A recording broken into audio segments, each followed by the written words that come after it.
They say that chains of habit are too light to be felt, until one day they are too heavy to be broken. In a world where success is loud, where wealth is announced before it is earned, and where happiness is measured by what can be shown online, it is easy to believe that life is a race to own more, a race to appear successful, a race to prove again and again that we are doing better than others. Everywhere you look, there are signs telling you that you are not enough yet. Not rich enough, not successful enough, not admired enough. You are shown images of luxury cars gliding through perfect streets, homes with more rooms than memories, watches that cost more than years of patience. And slowly, quietly, you begin to believe that this is what winning looks like. But what if the truth is the opposite? What if real wealth doesn't shine? What if it doesn't demand attention? What if the richest life is the one that looks the most ordinary from the outside? This is the story of a man who learned that lesson, not from sudden fortune, not from dramatic loss, but from observation, discipline, and quiet choices. A man inspired by one of the wealthiest people on earth, Warren Buffett, not because of his billions, but because of how little he needs to feel fulfilled. While others chased yachts, he chose habits. While others upgraded lifestyles, he upgraded discipline. While others measured progress in possessions, he measured it in peace. He did not reject money. He rejected excess. He did not fear wealth. He feared slavery to desire. This story is not about becoming rich overnight. It is about becoming free slowly. Because the truth is simple, yet uncomfortable. Most people are not poor because they earn too little. They struggle because they want too much. And if you listen carefully, not with ambition, but with honesty, this story may change the way you see money, success, and the quiet power of living simply. From the moment we are young, the world begins whispering a dangerous message. More. More toys, more attention, more applause. As children, we are told that dreaming big means wanting more. As teenagers, we learn that popularity comes from having what others admire. As adults, the message sharpens. Success is no longer about happiness, but about display. You work hard, you earn more. Yet somehow, it is never enough. The man in this story felt that too. He grew up believing that success was loud, that if you were doing well, people should see it, that money was supposed to change how you looked, where you lived, and how others treated you. Like many, he didn't question these beliefs at first. He absorbed them. Society handed him a script, and he followed it without asking who wrote it. Buy this, upgrade that, show progress, prove something. But something strange happened. As years passed, he noticed that the chase never ended. The goalposts kept moving. Every time he achieved what once seemed like enough, it immediately became ordinary. Satisfaction faded faster than desire grew. He looked around and saw people earning more than ever, yet worrying more than ever too. People living in beautiful homes they barely enjoyed. People driving cars they loved until the next model appeared. And then there was the pressure. The silent pressure to keep up, to look successful even on tired days, to spend money not for comfort, but for validation. He noticed how comparison worked like a slow poison, not dramatic, not sudden, just constant. You would see someone doing better and feel behind. You would see someone doing worse and feel briefly relieved, but never content. The more he observed, the more one question refused to leave his mind.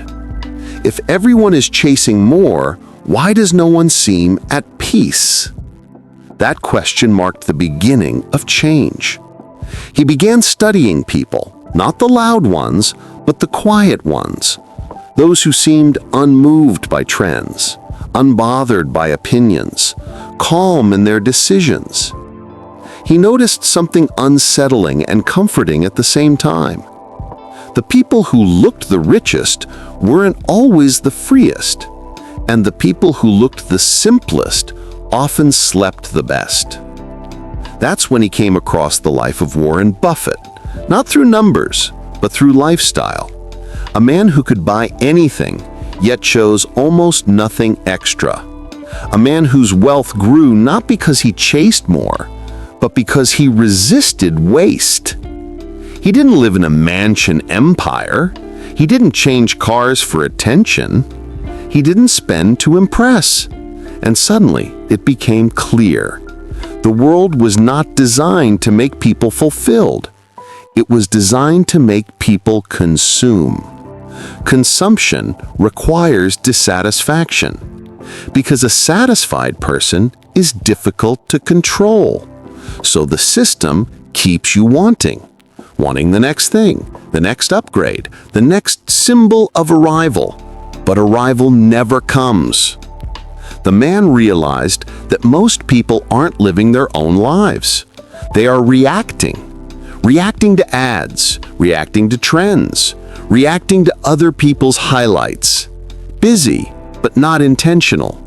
Comfortable, but not secure. Surrounded by things, but empty of peace. And for the first time, he dared to ask a dangerous question.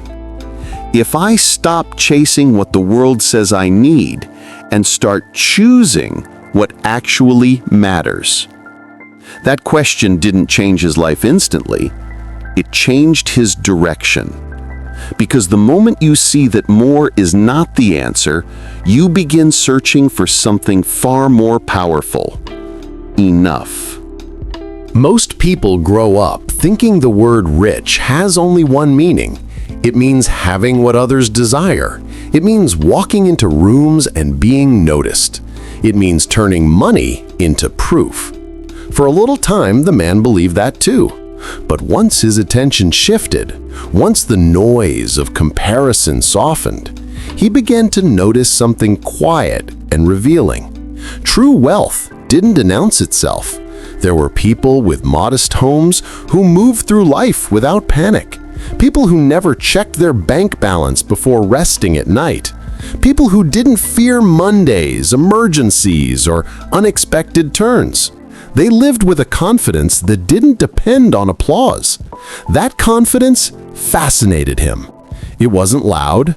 It wasn't flashy. It didn't demand validation. It existed calmly, like a deep river beneath the still surface. The man realized that wealth, as society defined it, was mostly performance. It required constant upkeep, constant display, constant proof. But this quiet confidence required almost nothing. So he began redefining what rich meant. Rich meant waking up without anxiety. Rich meant making decisions based on values, not urgency. Rich meant having time to think, space to breathe, and freedom to say no. He reflected on a simple habit he had learned from studying Warren Buffett's life. Measure wealth not by what you can buy, but by what you don't need to buy. Buffett could afford anything, yet chose simplicity not as a limitation, but as leverage. He protected his focus. He kept his life uncomplicated so his mind could remain clear. The man adopted this mindset slowly. Instead of asking, "Can I afford this?" he asked, "Does this add peace or pressure?" Instead of choosing what looked impressive, he chose what felt light. And something shifted. The world didn't slow down, but his reaction to it did. He found that when you stop chasing status, you stop competing. When you stop competing, you stop rushing. When you stop rushing, you start noticing how little you actually need to live well. Meals became moments instead of expenses. Time became a resource instead of an opponent. Silence became comfort, not emptiness. He realized that poverty is not the absence of money. It is the absence of control.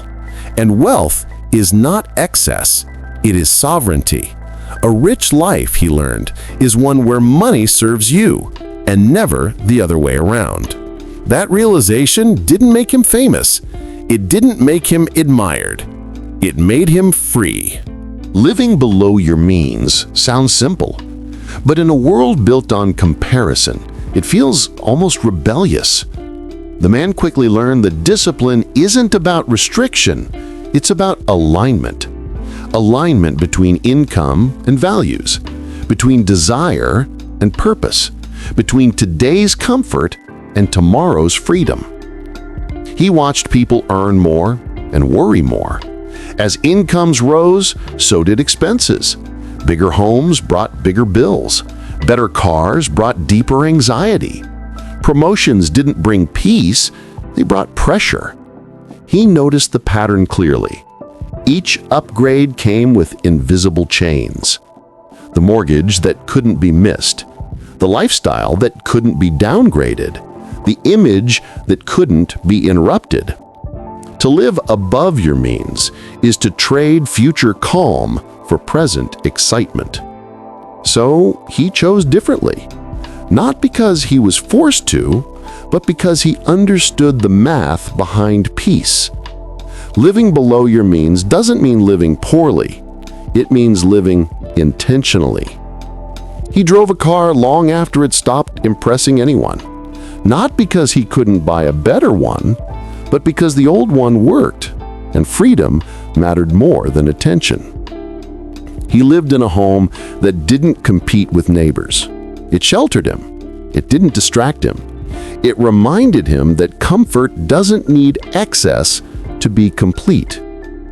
Every saved dollar became a silent worker, working while he rested, working while he planned, working while others chased approval.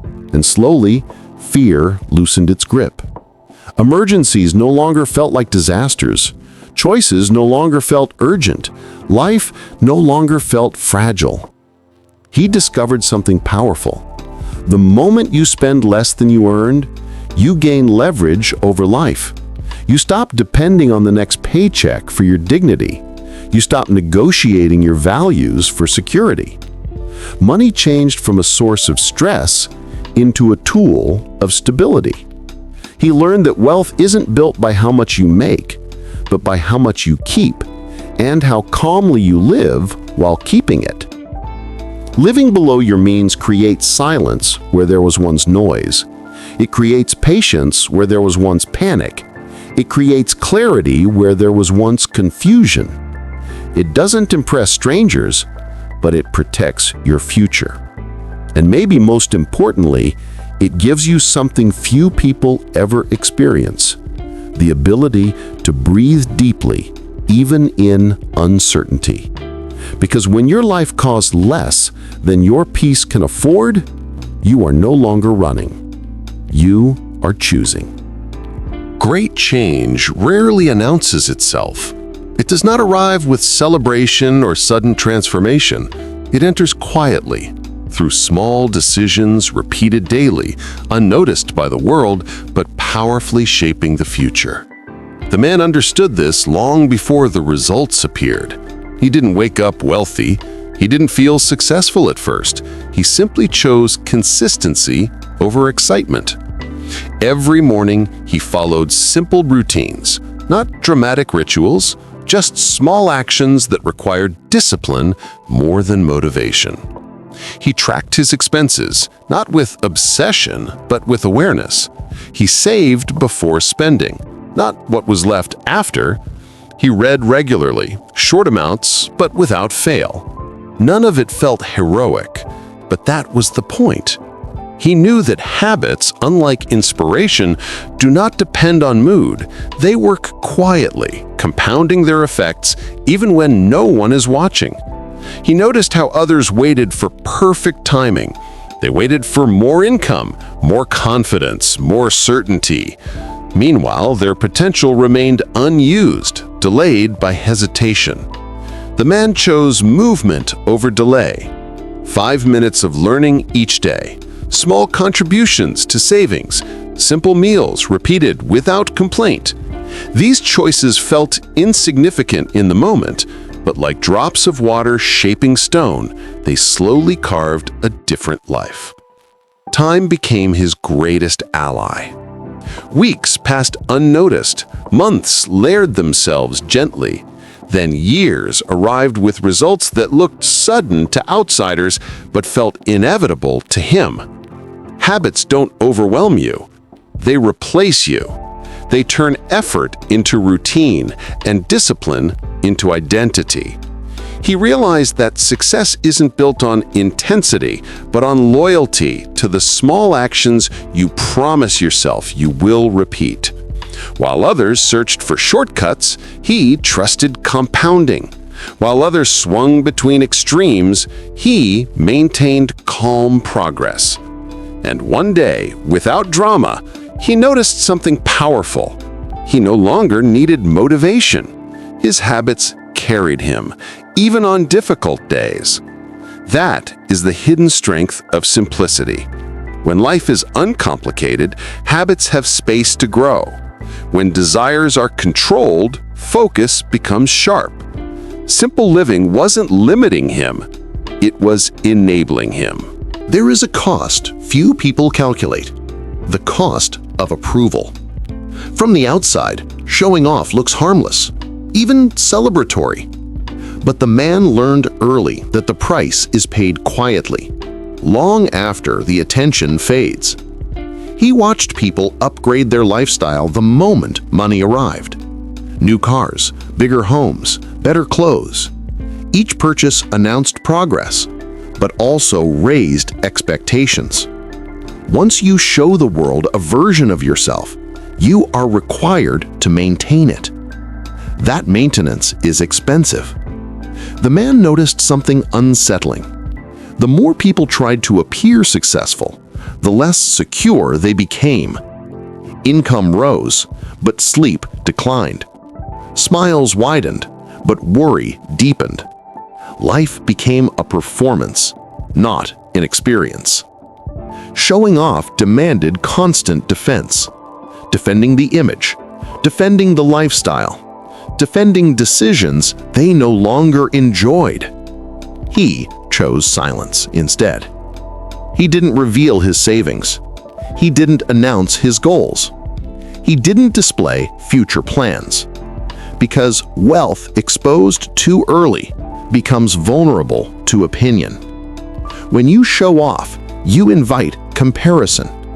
Comparison breeds pressure.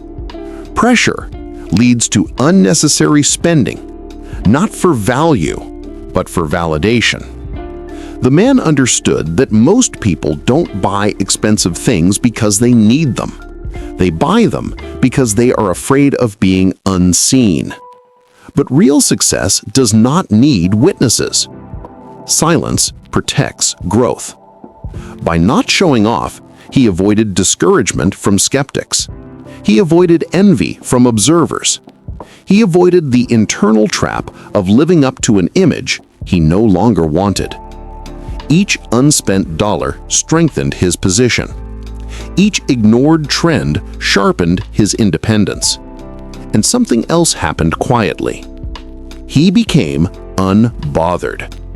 Other people's choices stopped influencing his own. Opinions lost their power over his decisions.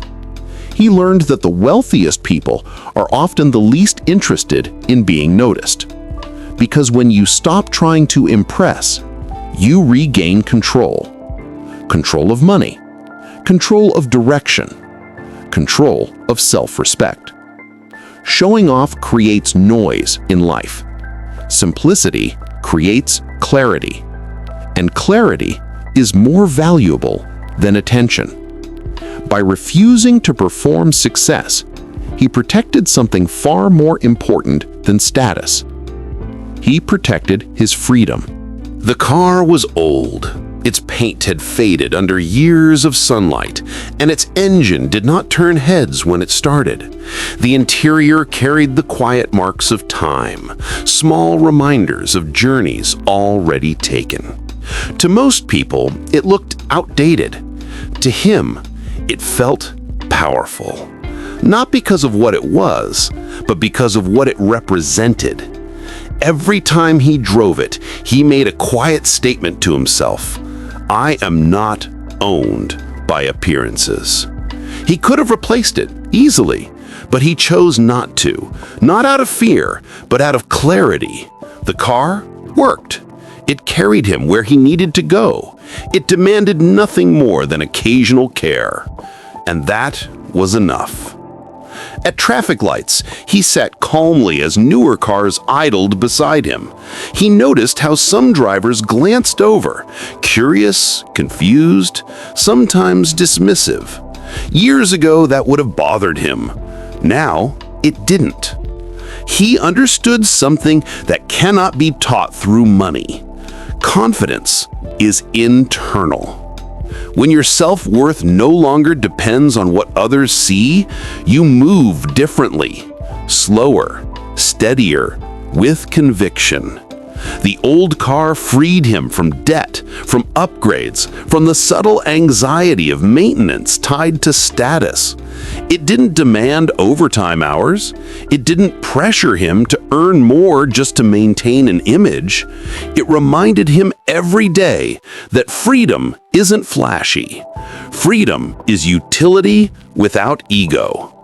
While others rushed to replace what was still functional, he practiced gratitude for things that simply worked. He no longer chased newness. He respected usefulness. And something unexpected happened. The less he cared about being judged, the stronger he felt inside. The old car wasn't holding him back. It was carrying him forward. Discipline is often misunderstood. People imagine it as restriction, cold, harsh, joyless. The man once thought so too, until he lived it long enough to understand its deeper reward. Discipline removes fear. Before he built it, money felt uncertain. Stability felt fragile. One unexpected event could shake his plans. But discipline changed the foundation beneath his life. Savings became a buffer. Habits became a shield. Preparation reduced panic. He no longer lived from urgency to urgency. He no longer feared minor disruptions.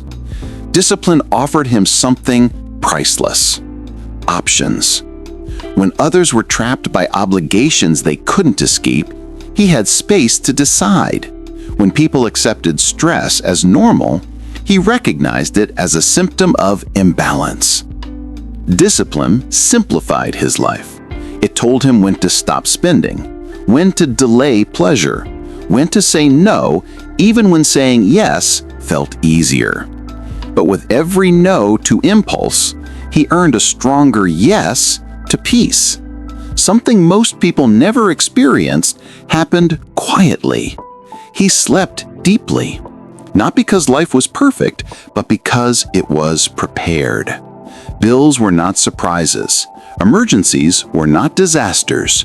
Choices were not rushed. Discipline transformed money from a source of tension into a source of calm. He noticed the change not in numbers, but in his breathing, in his posture, in his mornings.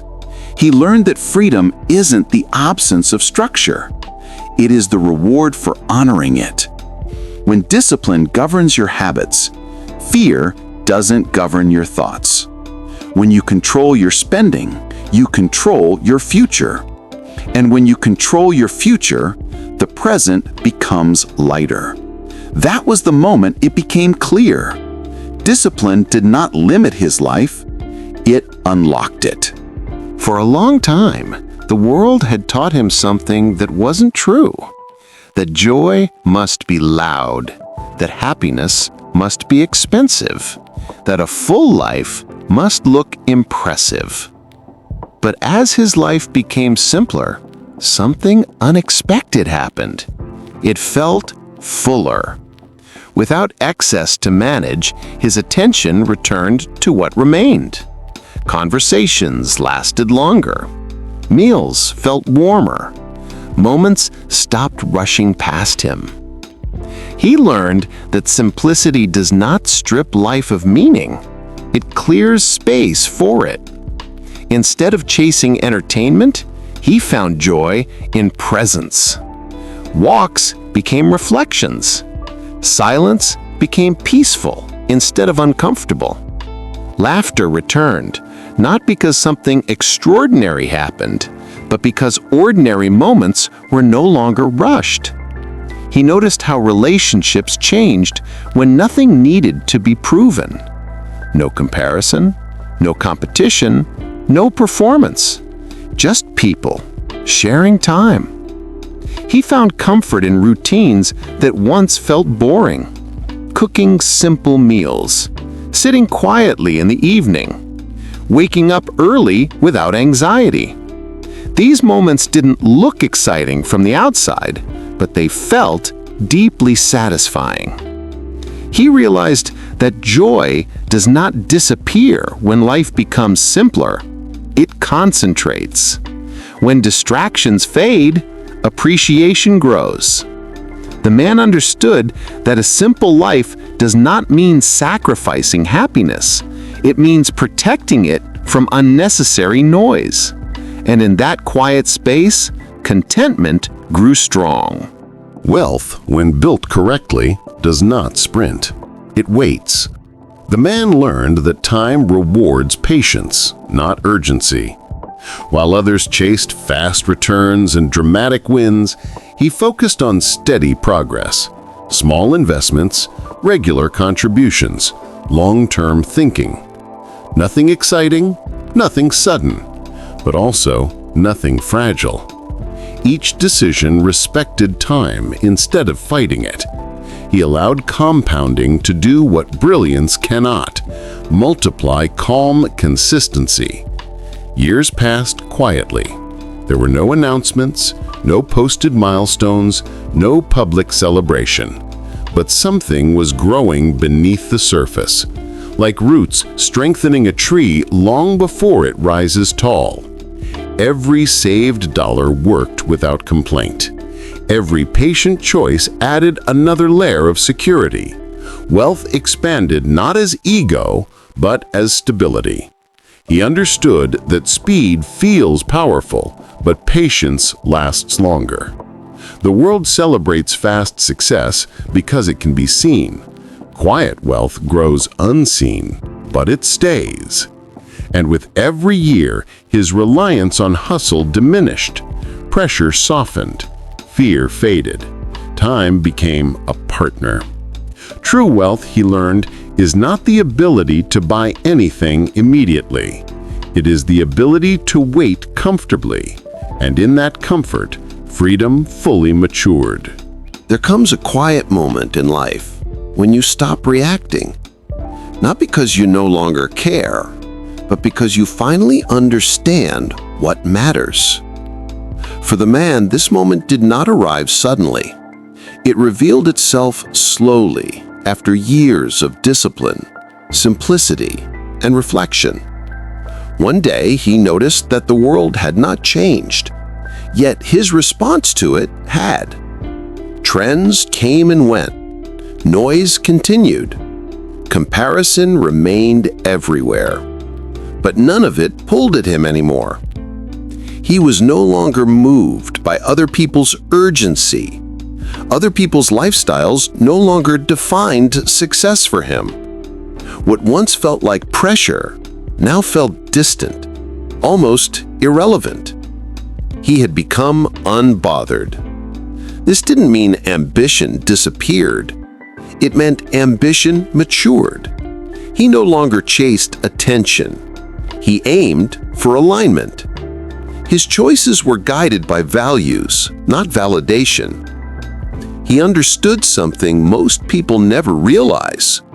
Peace is power. When you are unbothered, you make clearer decisions. You spend with intention. You speak with purpose. You move through life without needing approval to confirm your worth. The man accepted that he would not impress everyone and felt relief. He accepted that his life would look ordinary to many and felt secure, because inside it was anything but ordinary. It was calm. It was prepared. It was free. He had learned to step outside the endless race, to observe without envy, to exist without comparison. That was the final reward of simple living. Not wealth, but independence from noise. He no longer needed to prove anything. That was his victory. If there is one lesson this life teaches, it is this: wealth is not what you show, it is what you sustain. The richest life is not built on display, but on discipline, not on desire, but on direction. Simplicity is not a sacrifice, it is a strategy. When you choose habits over impulses, peace over pressure, and freedom over appearance, life becomes lighter. Money gains purpose. Time becomes abundant. You stop living to impress and start living to last. True wealth lives in quiet mornings, in choices made without rushing, in sleep that is deep and undisturbed, in a future that is secure, not fragile. This is not a call to live without ambition. It is a call to live with intention. Because the greatest flex is not what you own, it is how little you need to feel fulfilled. Live below your means. Build habits patiently. Let wealth grow silently. And one day, without noise, without applause, you will realize something rare. You are rich in the ways that matter. This is the wisdom of simple living. This is the power of discipline. This is the freedom most people never find. And now, the choice is yours.